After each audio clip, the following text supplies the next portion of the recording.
Είμαι ο Γιάννης Μαυρίκας, είμαι 27 ετών. Είμαι απόφοιτος του ΙΕΚ ΔΕΛΤΑ του Τμήματος Μηχανολογίας και Μηχανοτρονικής.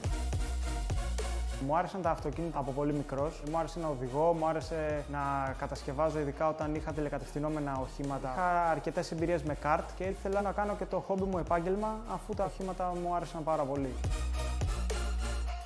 Πρέπει να συνδυάζω τη δουλειά μου και τη σχολή μου ταυτόχρονα, καθώς δεν είμαι από την Αθήνα, όπου σπούδασα. Ήταν λίγο δύσκολο για μένα αυτό, με σωστό πρόγραμμα. Κατάφερα να φέρω τις σπουδές εις πέρας, γιατί αυτό ήταν ο σκοπός μου.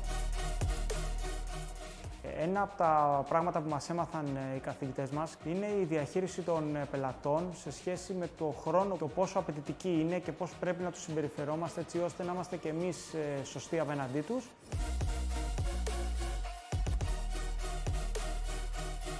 Έχουμε να κάνουμε με ακριβά ανταλλακτικά, ακριβά πράγματα, ακόμα και δύο φρένα πας να αλλάξεις όταν η δισκόπλακα είναι κεραμική και κοστίζει 6, 7, 8 χιλιάρικα, πρέπει να γίνει με πολύ προσοχή, να μην χτυπηθεί.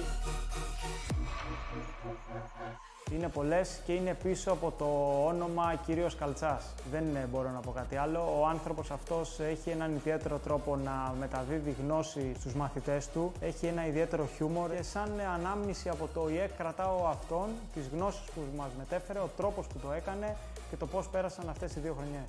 Τότε που σκάσαμε έναν αερόσακο. Δεν είχα ξαναδεί πώς ανοίγει ένας αερόσακος σε πραγματικό χρόνο. Φοβερή εμπειρία, δεν το είχα ξαναδεί.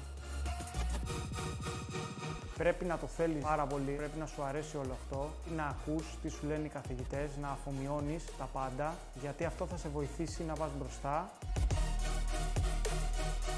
Εδώ μαζί διευρύνουμε τις γνώσεις μας.